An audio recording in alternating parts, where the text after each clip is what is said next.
Good afternoon, students and faculty of the University of the Virgin Islands. Today I'm talking about taking a well-being break. We're going to focus on mindfulness and meditation. My name is Debbie Castro. I'm a former professor at the University of the Virgin Islands and currently am a consultant for the Northeast Caribbean AIDS Education and Training Center.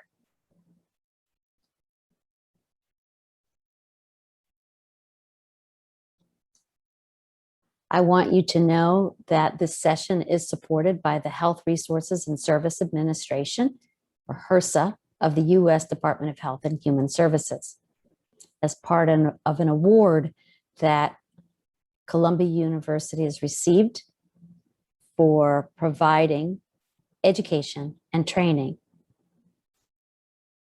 I do not have any financial relationships with commercial entities to disclose, and I will not discuss any off-label use of medications or any investigational products during the course of this module. So let's get right into it. Let's talk about caring for ourselves and what that looks like. We want to support our well-being and resiliency, but it's hard, and it especially has been hard during these past many months where we have faced a pandemic. So the first thing I want to do is talk about grounding. I call this a grounding intervention. What this does, it just puts us in the right space to take in new information and to let go of things that don't matter at this moment, that you can put on hold, to allow yourself to take some deep breaths, to allow yourself to breathe, and to lighten your mind. So I want you to take a deep breath in through the nose and out through the mouth. And you might also try just ever so slightly moving your head around in a clockwise fashion and then going in the opposite direction. I think we'll find that we have a few creaks going on and maybe some stretching to do. And some of the stretching feels really, really good. Because if you're like me and sitting in front of laptops or computers all day and teaching and learning, then your neck and your shoulders are probably not what they were when you started the first thing in the morning after a good night's rest. So when you ground yourself, you take several breaths.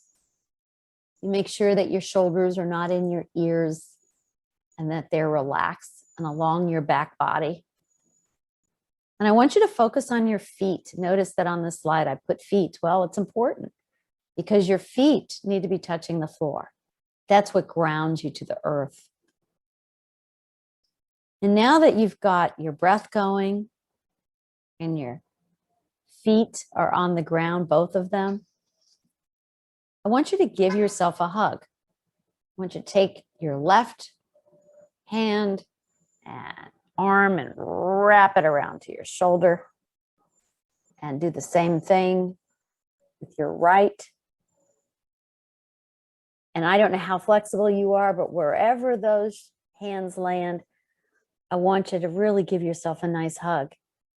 And you can add a little touch by making it a butterfly hug. And that's when you move your fingers up and around in place, but you're stretching your fingers and you're letting yourself know that you're okay. Oftentimes we need to just hold ourselves for a minute and let ourselves know that we're going to be all right. We're going to get through whatever this is, whether that be a test or reading something for a class. And then we want to remind ourselves that our body can relax. And sometimes we have to tell our body to relax because inadvertently throughout the day, our body gets tight and it gets stressed. And when stress comes on emotionally, or we are overworked, our muscles start to get tight. Our shoulders come up to our ears instead of rest along the back body. What we're trying to do here with this grounding intervention is create mindfulness, being mindful of our body. And this activates what is known as the parasympathetic nervous system, which really is a reset for the body. We have two parts to our nervous system. The sympathetic, which is sort of like the gas that gets us going, that gives us a lot of the energy we need to get through our day, to do all the amazing things that I know you all are doing. But the parasympathetic nervous system is the button. It's the brake. It helps us slow ourselves down. So when we ground ourselves with our breath, our feet, and maybe even give ourselves a hug, we're activating the parasympathetic nervous system.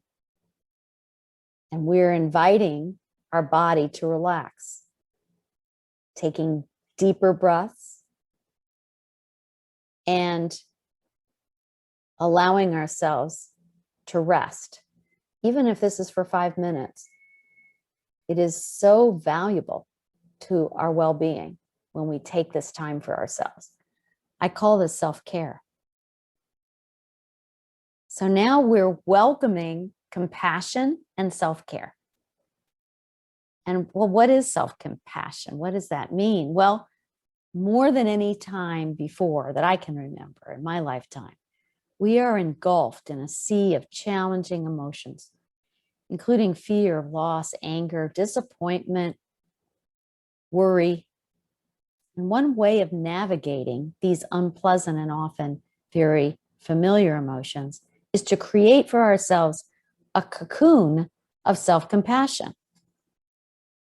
This is that life-changing perspective of showing kindness to ourselves, like we would show kindness to a friend who needed our help. We tend to not be such a good friend to ourselves oftentimes.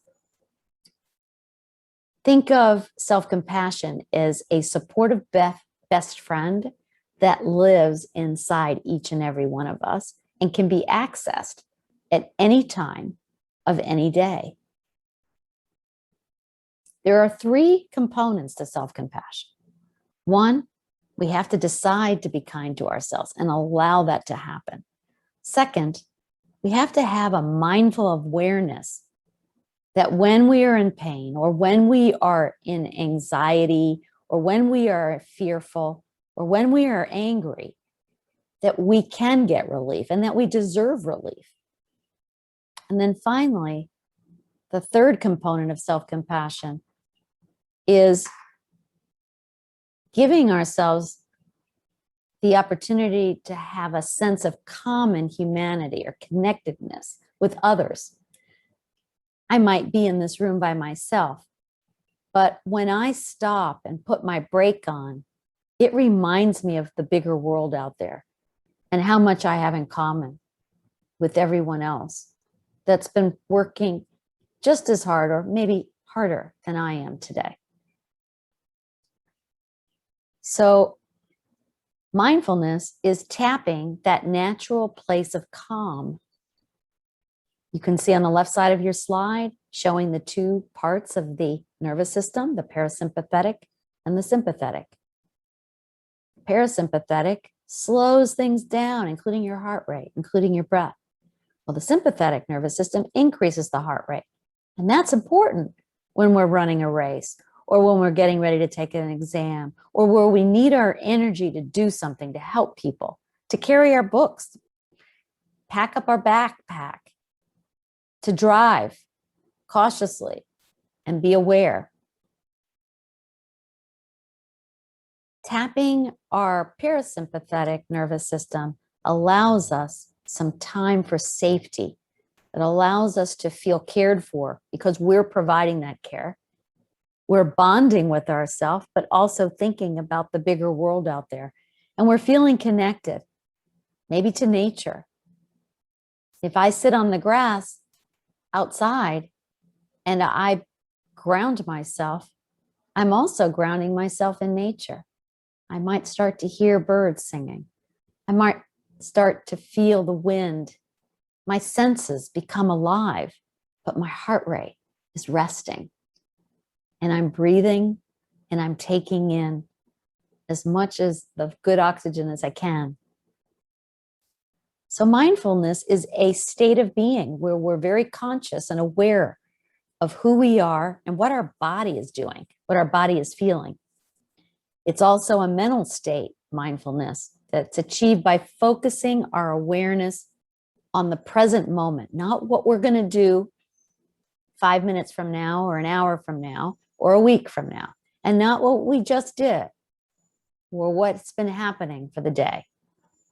We're calmly acknowledging and accepting our feelings, the way our body feels right now.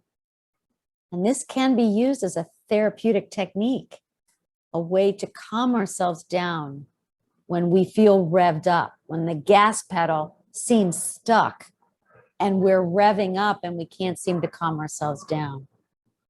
It's a beautiful practice to have that you don't need any tools. You don't need anything but your breath and awareness and the plan. You have to have the plan that I'm going to stop. Now, I wouldn't recommend doing this while you're driving because sometimes we'll want to close our eyes when we relax. But I recommend doing it. You can do it in a chair, between classes, between online classes. You can do it before you go to bed at night. Sort of let go of some of the baggage you've been storing up all day. So let's take a mindfulness quiz. I've got a rating scale called Debbie's rating scale here. And the rating scale, 1 is never, 2 is rarely, 3 is sometimes, 4 is often, and 5 is very often. This is called a Likert scale on a scale of 1 to 5, 5 being very often and 1 being never. So let's look at some of the questions I have for you. These are mindfulness quiz questions, and I'm not going to go through all of them, but it's a way of looking at how do you normally handle difficult emotions? How do you normally handle the stress of a day? When you're startled, do you notice what's going on inside you? Use your rating scale. Do you never is 1, 2 rarely, 3 sometimes, 4 often, and 5 very often? Are you aware of thoughts you're having when your moods change? Are you aware of thoughts that pass through your mind? Maybe while you're in class, maybe while you're working on something else, you have thoughts passing through. Are you aware of them? And what do you do with them? I wonder. Do you notice changes inside your body, like when your heart starts beating faster, or your muscles start getting tense, or your shoulders start going up towards your ears? And what do you tell yourself? When it comes to mindfulness, some of it is about thoughts. Do you tell yourself that you shouldn't feel a certain way, like sadness? Do we tell ourselves to distract ourselves if we have an unpleasant emotion? Do we tell ourselves to make sure that we don't pay attention? Do we try to put our problems out of our mind? And finally, and I'm very good at doing this, do we try to stay very busy so that feelings and thoughts don't come to mind? And I wonder what happens when we do that and we sort of push under our feelings and our thoughts and we just hurry, ding, ding, ding, go, go, go. But we suppress, we press down the things that we're feeling. What are the 8 most common unpleasant feelings? I wonder. Well, here they go. They fell onto the screen. Sadness, shame, helplessness, anger, embarrassment, disappointment, frustration, and vulnerability. These are the 8 most common unpleasant feelings. Now, what do we do with them?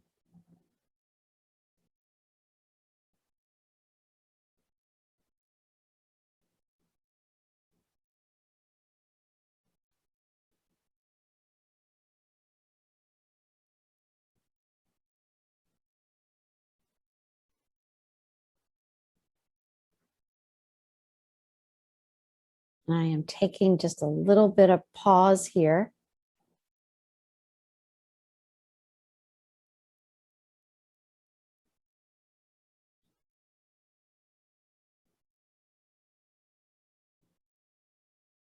Because I want to be sure that I've optimized my screen in sharing slide.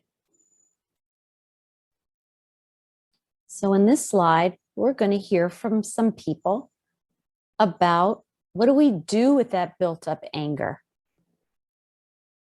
What do we do with those built up frustration? How does that work? What can we do? Let's find out. I have some scholars here I want you to hear from. I get really mad when my brother hits me a lot. I don't like it when you say you don't want to play with me. When I'm mad, my brain can get a headache and it can start hurting. Your blood keeps pumping because you're like really mad. And you start to get sweaty because you're getting really, really mad. And then when you start getting really mad, you turn red. When your body can't really control yourself, mad just takes over your body. I just get out of control. It's kind of like if you had a jar and then the jar would be your brain and then you put glitter in the jar and that would be how you would feel like.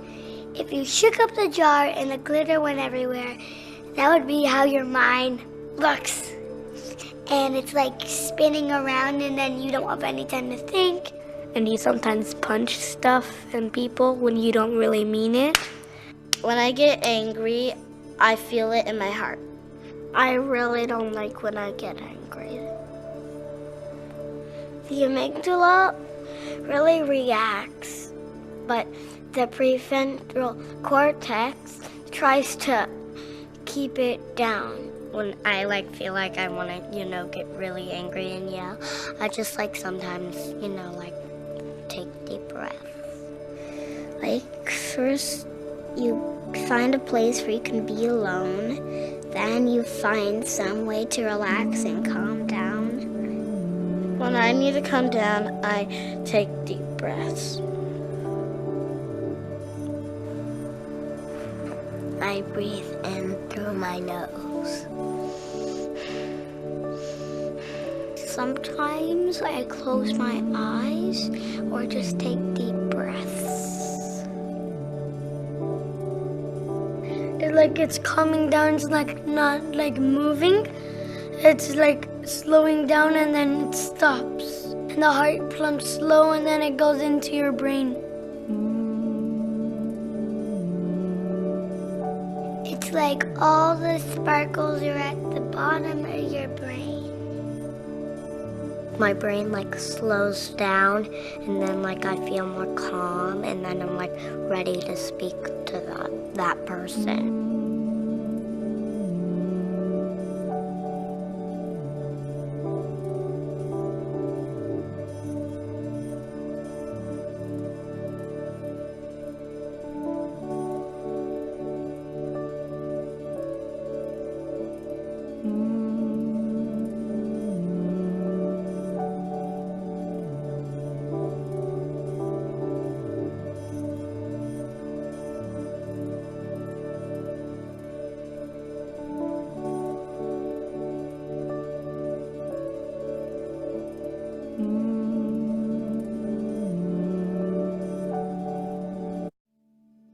I get really mad when my brother hits me.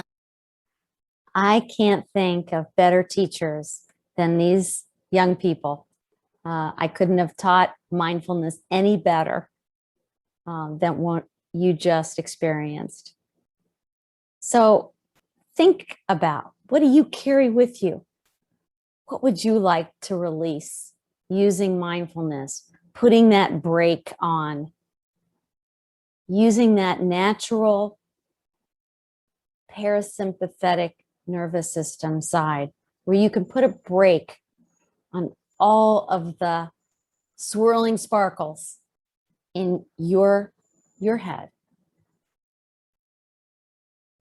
So let's do another grounding intervention. I want you to take a deep breath through your nose and out through your mouth.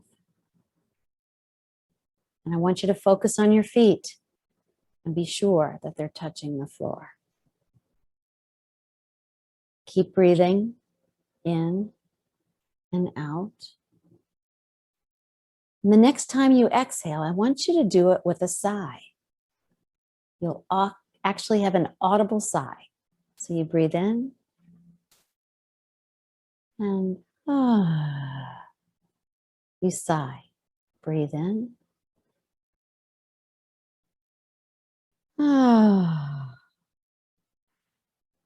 Once again, we're engaging our parasympathetic nervous system. We're letting out that what holds us tight and release it out into the room, into the universe, wherever you want to release it out. To allow yourself to pay attention to the thoughts, but not with a judgmental sense. Just noticing that you're having thoughts. Noticing how relaxed your body starts to become when you breathe and you sigh. You're breathing in new energy. You're keeping a sense of calm and just noticing thoughts, but not reacting to them. That's another grounding exercise. Only takes a few minutes. Mindful awareness helps us work with all kinds of emotions, not just difficult ones, but sometimes we get so excited we need to calm down. You know, we're so looking forward to something and we find ourselves revving up and we might miss the event. But if we can use our parasympathetic nervous system and put on the brake, we might enjoy the moment even more.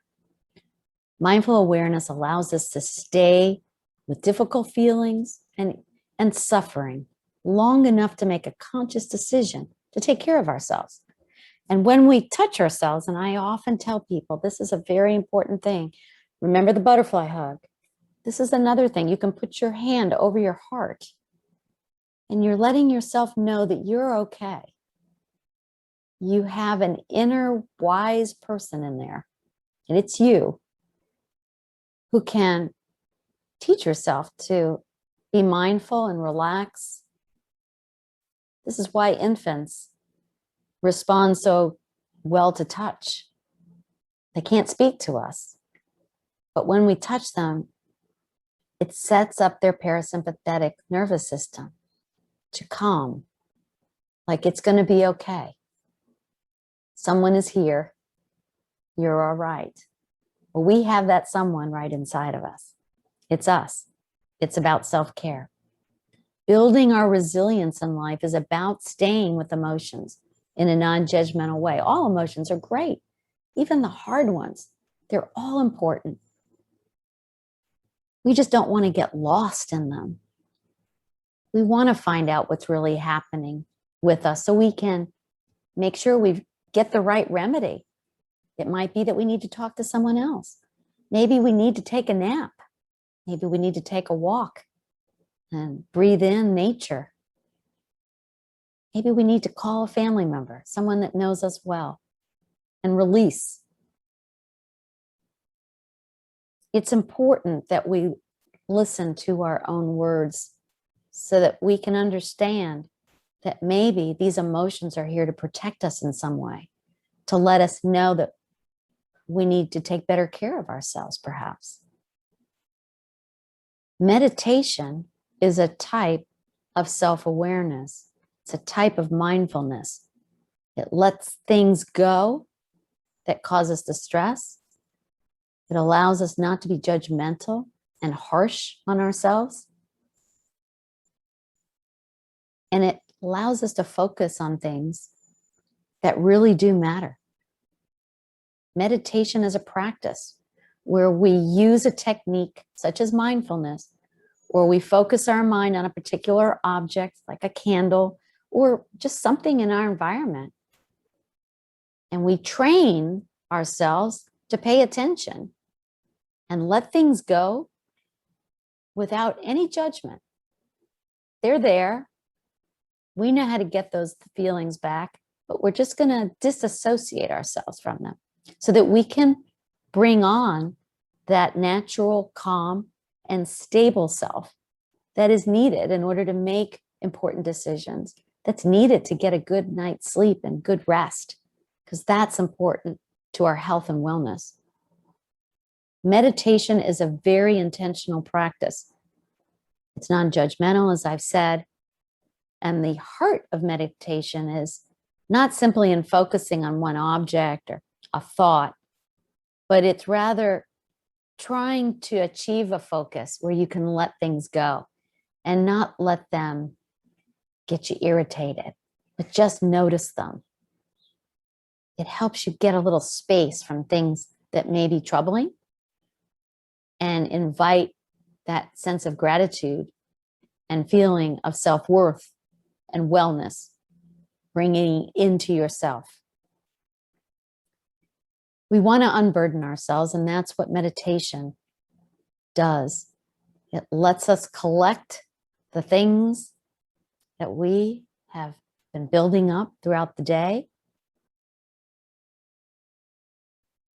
And you can see in my basket here, might be a grocery basket, but these might represent things that have happened to me today, things that are very positive, things that aren't so positive. And it lets me take those things while I'm doing meditation and self-awareness. It lets me look at those things, but not judge myself harshly. It allows me to take a breath and let my body relax. Meditation takes so many different forms. It could take the form of laying on a yoga mat. It could take the form of walking on the beach and collecting stones because you're focused on something. You're letting things go and you're just focusing on, it seems like nothing, but it's allowing rest. It's allowing yourself to disconnect from things so that you can pull them all back when you're ready. You can do meditation in your chair. Meditation has been found, much evidence that it relieves stress and fatigue. The heartbeat and the breathing rate slow down. Our oxygen consumption starts to fall by 20%. That means we're becoming more efficient in using the oxygen. Our blood lactate levels drop. When we're under stress, these levels rise and cause us fatigue. Our skin resistance to electrical current, which is a sign of relaxation, increases 4-fold. And when we do a brainwave tracing with an EEG, we find that there's increased alpha activity, another sign of relaxation. So meditation, mindful awareness, is about letting go of judgment, showing self-compassion, and learning to regulate our emotions.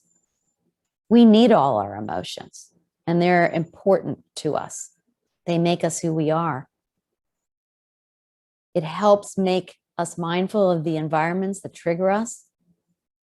Mindfulness helps us optimize and calibrate our emotional state so that we can put on the brake or we can rev it up if we want to. It helps us avoid holding our emotions inwards and gives us strategies to release these feelings safely. It allows us to reappraise or maybe reframe what we think might be bad things happening to maybe finding out that this was a window or a door opener, had a silver lining. And it allows us to figure out what to do if we need to bring in support. Mindfulness and meditation teach us how to respond in a kind way to ourselves and not to react. Meditation is self-care. Meditation starts with one breath and another. Let's do 1 minute of meditation. I think you'll be so surprised on what you find. A minute is a very long time, especially when you're being mindful and practicing meditation.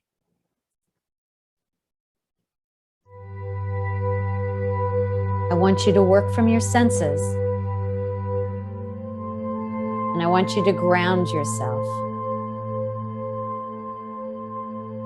And when you inhale, I want you to think of a warm color, something that's warm to you. A warm color. You're breathing in warmth. And as you exhale, I want you to think of a cool color, something refreshing and cool. Make sure your feet are on the ground. Keep breathing in and exhaling, thinking of your colors. The warm color breathing in,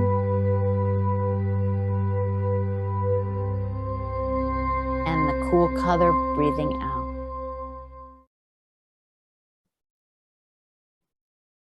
Thank you so much. I hope this has given you some minutes to pause. And I hope that if this was helpful, you'll listen to it again and again and come up with your own practice, whatever that may look like. And you can keep tweaking it until you get it just right for you. Thank you so much for letting me join you on this journey to mindfulness, self-care, and meditation. My name is Debbie Castro, and feel free to reach out to me and let me know your thoughts or how this program might be helping you in finding your zone or finding some peace and putting your brake on when you need it. Have a great afternoon.